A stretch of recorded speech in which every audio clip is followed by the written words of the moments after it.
ફરી વખત આપણો સરસ મજાના એવા વિષય એટલે કે સાયકોલોજી, જેને મનોવિજ્ઞાન કહેવાય છે, આજે કહી શકાય કે આજની 21મી સદીની અંદર સૌથી શ્રેષ્ઠ અને સૌથી માનવીને ઉપયોગી કોઈ વિષય, બધા વિષય ઉપયોગી છે, પણ માનવીના મનથી લઈને એના સ્વપ્ન, એની અચેતન મન, આ દરેક બાબતને સમજવાવાળો વિષય એટલે મનોવિજ્ઞાનના ચેપ્ટર નંબર 3ની અંદર તમારું સ્વાગત છે. સૌથી મનોવિજ્ઞાનના આ 10 ચેપ્ટરમાં સૌથી બેસ્ટ જેને કહી શકાય મારા મુજબ, કે જેની અંદર એક સૌથી સારા એવી વસ્તુને અભ્યાસ ઉપર છે એ મનોવિજ્ઞાને ફોકસ કર્યું છે. આજે આપણે એને ભરવાનું છે. બુદ્ધિ. બુદ્ધિ એટલે આ સૃષ્ટિની રચના, આજે જે પણ સૃષ્ટિ છે અથવા જે પણ જગત છે, આ વિશ્વ છે, એ વિશ્વની જે પણ પરિસ્થિતિ આજે આપણે જે જોઈ રહ્યા છીએ એ તમામ બુદ્ધિને આધીન છે. સર્જન કરતા જે છે, જેણે આ પૃથ્વી ઉપર મનુષ્ય નહીં પણ સજીવ સૃષ્ટિની રચના કરી, એ સર્જન કરતાએ એક સૌથી અમૂલ્ય ભેટ આપી હોય તો એ છે બુદ્ધિ. અને આજે આપણે એ જ બુદ્ધિનું ચેપ્ટર છે એ ભણવાનું છે.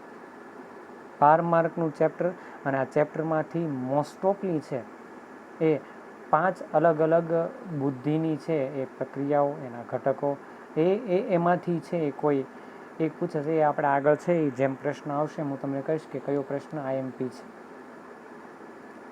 અહીંયા સજીવો છે એ શારીરિક અને માનસિક શક્તિઓના આધારે છે એ પોતાની ઉત્ક્રાંતિ કરી, પોતાનું સ્થાન, અને મનુષ્યની ઉત્ક્રાંતિના હિસાબે મનુષ્યની મગજ રચના એટલી શક્તિશાળી હતી કે જેના હિસાબે પોતાના તર્ક, વિચારણા, કલ્પના, સ્મરણ, સર્જનાત્મકતા વગેરે ક્ષમતાઓ વધારી અને પોતે પોતાનું માનસિક ક્ષમતાને બુદ્ધિથી આગળ વધારી અને સારું જીવવાનો પ્રયત્ન કર્યો. આજે આપણે જે પણ સૃષ્ટિના જોઈએ છીએ, જે પણ આપણે પૃથ્વી ઉપર અલૌકિક વસ્તુઓ જોઈએ છીએ, એ બધું મનુષ્યના આધારે છે. મનુષ્યએ પોતે પોતાની બુદ્ધિ દ્વારા, એના ઘણા બધા, અને મોસ્ટ આઈએમપી પ્રશ્ન આપણી પાસે 1 માર્કનો આવે છે કે બુદ્ધિને બીજા કયા નામે ઓળખાય છે, એના પર્યાય શબ્દ કયા, તો એને અક્કલ, ડાહપણ, ચાતુર્ય, મતિ, વિવેક, શાન, સમજણ વગેરે શબ્દોથી છે એ બુદ્ધિને માપી શકાય છે. ટૂંકમાં રોજિંદી જીવન વ્યવહારમાં, વાતચીતમાં કે કોઈ પણ પરિસ્થિતિમાં જે માનસિક સ્થિતિનો આપણે ઉપયોગ કરીએ છીએ એ બુદ્ધિ છે. બુદ્ધિ એક જટિલ માનસિક પ્રક્રિયા છે. જટિલ માનસિક પ્રક્રિયા એટલા માટે છે કારણ કે બુદ્ધિ છે એ વર્તનને પણ દોરે છે. બુદ્ધિ છે એ કોઈ પણ પરિસ્થિતિને સમજવાની પણ બાબત કરે છે. બુદ્ધિ છે એ પોતે અનુભવોને પણ સ્વીકારે છે. આવી ઘણી બધી પ્રક્રિયાઓ એક સાથે મળીને છે એ કાર્ય કરે છે. એટલા માટે બુદ્ધિ છે એ માનસિક પ્રક્રિયા છે. સ્વાભાવિક રીતે એક રીતે વિચારો કે જો મનુષ્ય પાસે બુદ્ધિ જ ન હોય તો આજે આપણે જે પરિસ્થિતિમાં બેઠા છીએ, અથવા તો આજે આપણે જે પરિસ્થિતિમાં છીએ, એ પરિસ્થિતિ ક્યારેય શક્ય ન બને. કઈ રીતે? એક્ઝામ્પલ તરીકે તમે વિચારો કે ભાઈ એક એવી જગ્યા કે જ્યાં તમામ વ્યવસ્થાને મૂકી અને સાથે 100 ગધેડા આપણે મૂકી દઈએ ત્યાં, અને આપણે એ જ જગ્યાએ ટોટલી વસ્તુ, એ ખેતી કરવાની વસ્તુ, ખાવા પીવાની ટોટલી સુવિધા સાથે આપણે એ પ્રદેશમાં કોઈ મનુષ્ય ન જવું જોઈએ, અને ગધેડાની આખી ટોળકી મૂકી દેવી, 100 કાજુ બદામના થેલા મૂકી દઈએ, એવું બધું મૂકી દઈએ, અને પછી આપણે ત્યાં 20 વર્ષ પછી ત્યાં જવાનું, શું હાલત હશે? શું ત્યાંનો વિસ્તાર ડેવલપ થયો હશે? નહીં. પરંતુ એ જ જગ્યાએ કોઈ 100 માણસને ખાલી જંગલમાં કોઈ સાધન સામગ્રી વગર મૂકી દેશો, છતાં 50 વર્ષ પછી ત્યાં જશો તો ત્યાં તમને અવનવી પરિસ્થિતિઓનું છે એ સાનિધ્ય જોવા મળશે. તો અહીંયા બુદ્ધિ એ સૌથી મહત્ત્વની બાબત જે મનુષ્યને ભગવાને આપેલી છે, કોઈ શક્તિ એ આપેલી છે, અને એના આધારે આજે મનુષ્ય પોતાની માનસિક પ્રક્રિયાથી છે એ દૈનિક ક્રિયાઓ, જો એની અંદર આપણે આપ્યું છે કે બુદ્ધિ શું કામ કરે, તો કે દૈનિક ક્રિયાઓ, બ્રશ કરવું, શરીર સાફ કરવું, કપડાં યોગ્ય પહેરવા, આ છે તે છે, દિવસ તારીખ વાર યાદ, એટલે કે આપણે દૈનિક વસ્તુમાં જરૂર પડે. એ સિવાય છે એ સમજ પૂરી પાડે. એ સિવાય છે એ સામાજિક સંબંધો કેમ, વ્યવહારો કેમ કરવા, આપણા ગાણિતિક અને વિજ્ઞાનના નિયમો છે એની ગુઢતા પારખવા માટે, મનુષ્યની શારીરિક, માનસિક અને આવેગિક, સામાજિક, રાજનૈતિક અને વૈજ્ઞાનિક રીતે કેવું વર્તન કરવું એ બુદ્ધિને આધીન છે. હવે એક્ઝામ્પલ તરીકે નાનું છોકરું છે એની બૌદ્ધિક શક્તિઓ નબળી હોવાના કારણે એને સ્વાભાવિક રીતે બુદ્ધિ એટલી બધી નહીં વાપરે. તો એને એમ તમે છે એ બધા બેઠા હોય ને એક કોઈ મીઠાઈનું બટકું લઈને આપો તો એ બધાની સામે ખાશે. પણ તમને આપવામાં આપ્યું હોય તો, આપણે લગ્નમાં જઈએ તો એટલી બધી ભૂખ લાગી હોય તો એ આપણે મોટો થાળી ભરીને ઢગલા મોટે લેશું નહીં, થોડું થોડું લેશું ને જરી જરી ખાશું બધા સામું જોતા જોતા. કેમ? કારણ કે ત્યાં આપણે બૌદ્ધિક શક્તિ વાપરશું કે ભાઈ કઈ રીતે આપણે અહીંયા રહેવું. આમ સામાજિકતાના આધારે, સામાજિકતાના સ્વરૂપે સમજવા બુદ્ધિ સૌથી મહત્ત્વની છે. આ બ્રહ્માંડની અંદર મારા ખ્યાલ મુજબ છે એ બુદ્ધિ એ મનુષ્ય માટે સર્વશ્રેષ્ઠ બાબત છે કે આજે મનુષ્ય છે એ પોતે પોતાની શક્તિઓને આધીન થઈ અને પોતાનું જીવન આજે ક્યાંથી ક્યાં પહોંચ્યો. કે કાલ સવારે પોતે છે એ આદિમાનવના સ્વરૂપમાં હતો અને આજે છે એ સ્પેસમાં જઈને રહેવા માટેની વાતો કરવા માંડ્યો. તો એ બુદ્ધિને આપણે ભણવાની છે. સ્વાભાવિક રીતે આપણે પ્રશ્ન એ પણ થાય કે ભાઈ બુદ્ધિ શા માટે બુદ્ધિને સમજવી શું જરૂર છે? તો આવડી મોટી એટલે કે તમે દુનિયાના કોઈ પણ ખૂણે કોઈ પણ વસ્તુને પકડવાની, કોઈ પણ જગ્યાએ જવાનું કે જ્યાં બુદ્ધિ ન હોય, દરેક જગ્યાએ બુદ્ધિનો ઉપયોગ થયો છે.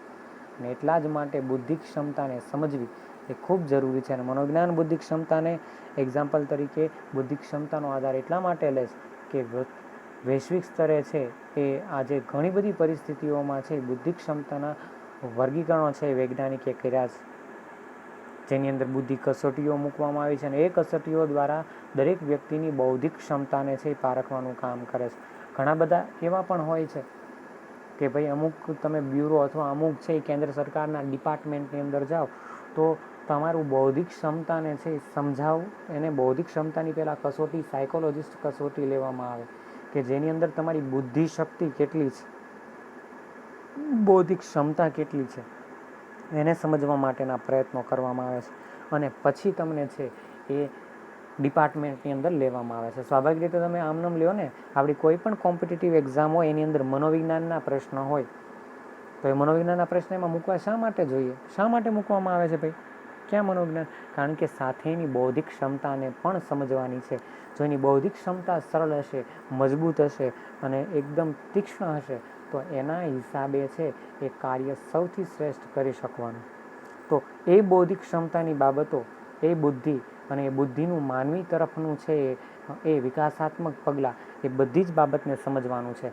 બુદ્ધિ શું છે એને પણ સમજશું અને આપણામાં કેટલી બુદ્ધિ છે એને પણ માપવા માટેનું છે એ સમજણથી આપણે લઈશું. એટલે સ્વાભાવિક રીતે તમને એમ થાય કે ભાઈ મારી બુદ્ધિ શક્તિ કેટલી છે એ માપવી છે. તો એ માટે પણ છે એ આપણે એની ઘણી બધી વાત કરશું. ખાસ કરીને મનોવિજ્ઞાનનું આ ચેપ્ટર એટલે સર્વશ્રેષ્ઠ ચેપ્ટર. આની અંદર સ્વાભાવિક રીતે આપણને ખબર પડે કે બુદ્ધિના અમુક પ્રકારો છે એ 4 પ્રશ્નો છે મેઇન. એ 4માંથી ફરજિયાત એક પૂછાશે.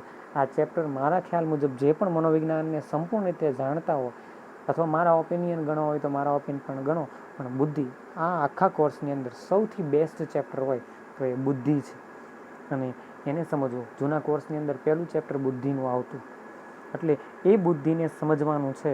એ ખાસ કરીને જેને આપણે ઇન્ટેલિજન્સ કહીએ છીએ, આપણા ઇન્ટેલિજન્સ બ્યુરો છે એ મનોવિજ્ઞાનના જે આ સિદ્ધાંતો છે એ આ સિદ્ધાંતો ઉપર આધાર રાખીને છે એ કાર્ય કરે છે. આજે દરેક વિષય બૌદ્ધિક ક્ષમતાઓને છે એ સ્વરૂપ અને એનો આધાર.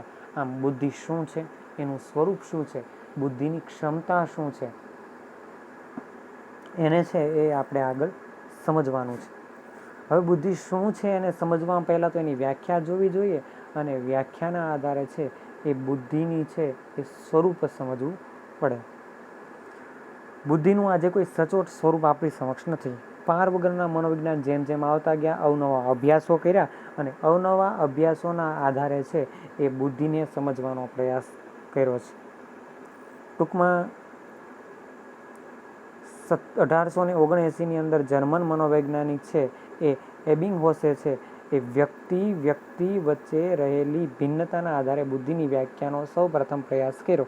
એણે એવું કીધું કે ભાઈ એક વ્યક્તિ સાથે બીજો વ્યક્તિ બંને સેમ ન હોય. તમે સગા ભાઈ હો, સગા ભાઈ બહેન હો અથવા સગા બહેન હો, પણ તમારા બંનેની બુદ્ધિ સરખી નહીં હોય.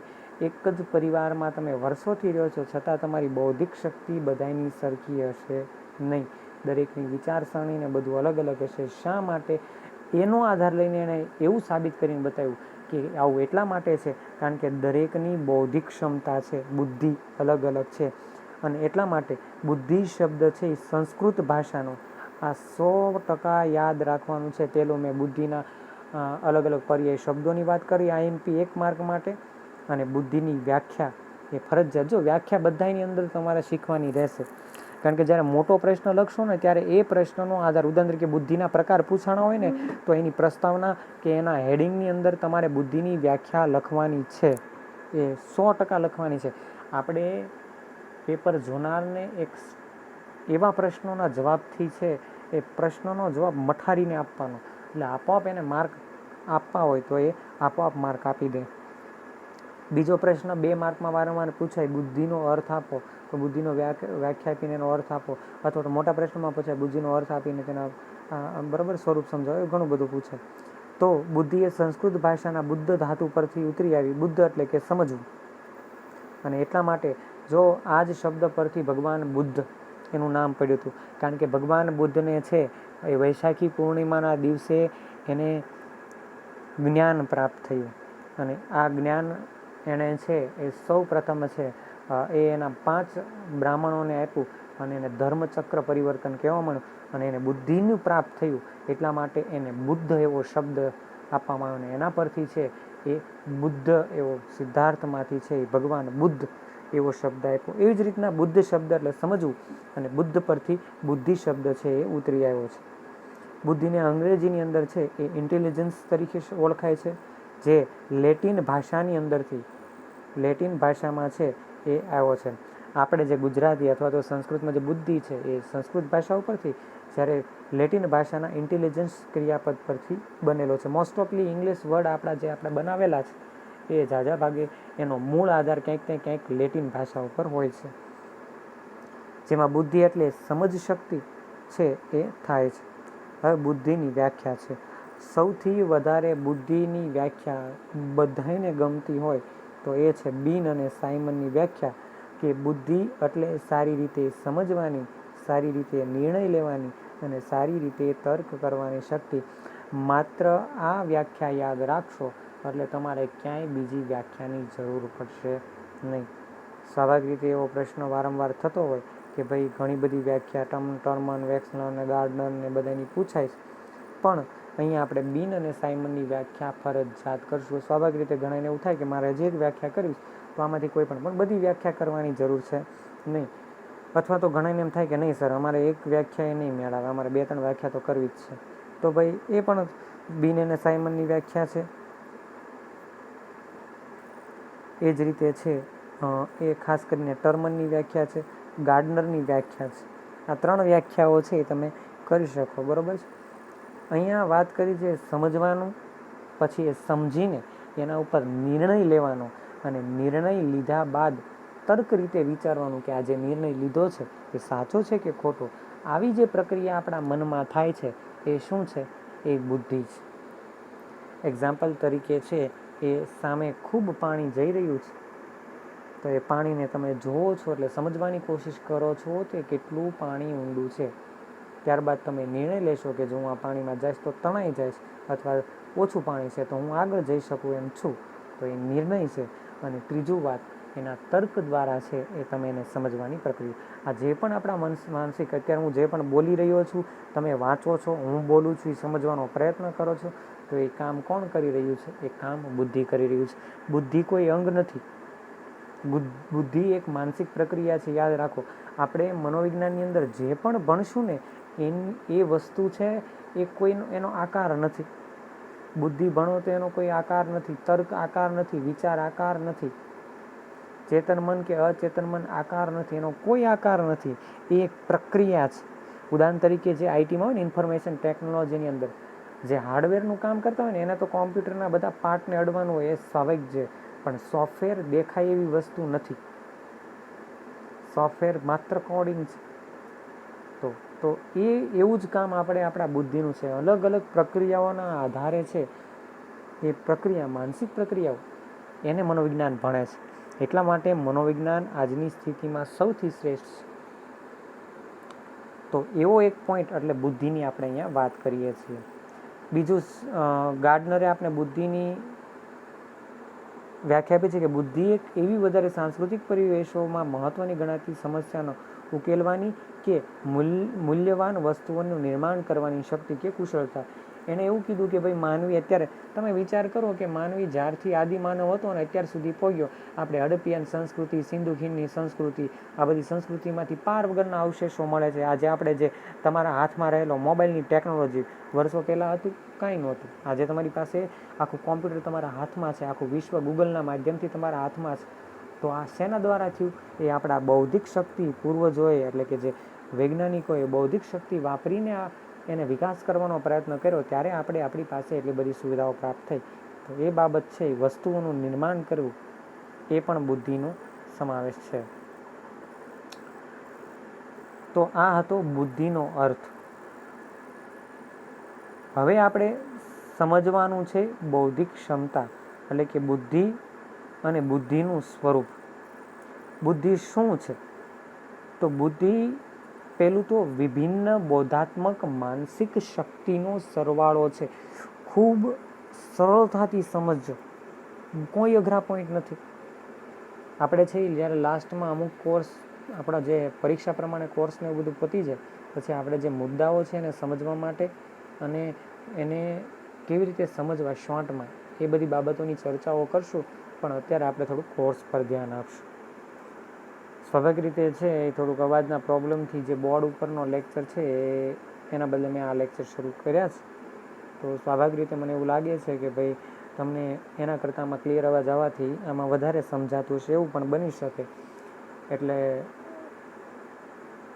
આની અંદર વ્યવસ્થિત સમજાય છે અથવા કાંઈ પ્રોબ્લેમ છે અથવા તો કંઈક પ્રશ્ન છે અથવા સમજાય છે, તો એના માટે છે એ કોમેન્ટમાં લખજો, જેનાથી મને ખબર પડે. તો બોધાત્મક માનસિક શક્તિઓનો સરવાળો છે. એટલે શું? તો કે બુદ્ધિ એક વસ્તુ નથી.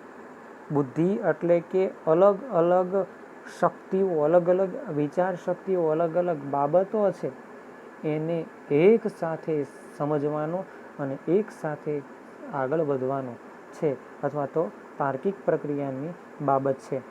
જો આપણે કીધું કે ઉદાહરણ તરીકે તર્ક, વિચારણા, કલ્પના, કાર્યક્ષમતા વગેરે બુદ્ધિના પાસા છે.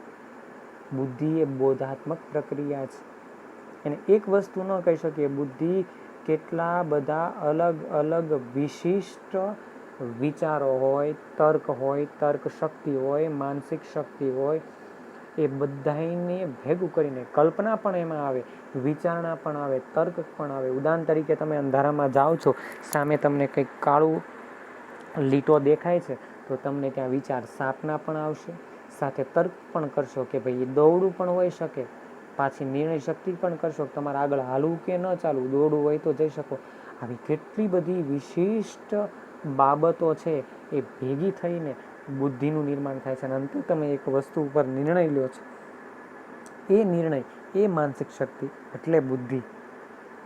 તો આ પહેલો મુદ્દો. બીજું, અમૂર્ત રીતે તર્ક કરવાની શક્તિ. જો એક વસ્તુ હું તમને કહું છું, વિચાર મનુષ્ય સમજતો થાય અને મૃત્યુ પામે ત્યાં સુધી સતત શરૂ રહે છે. તમે સૂઈ જાઓ છો, તમને નથી ખબર, છતાં પણ તમારો વિચાર શરૂ ને શરૂ જ રહેશે. તમારી માનસિક પ્રક્રિયા શરૂ અને વિચારવાની શક્તિ શરૂ ને શરૂ જ રહેશે.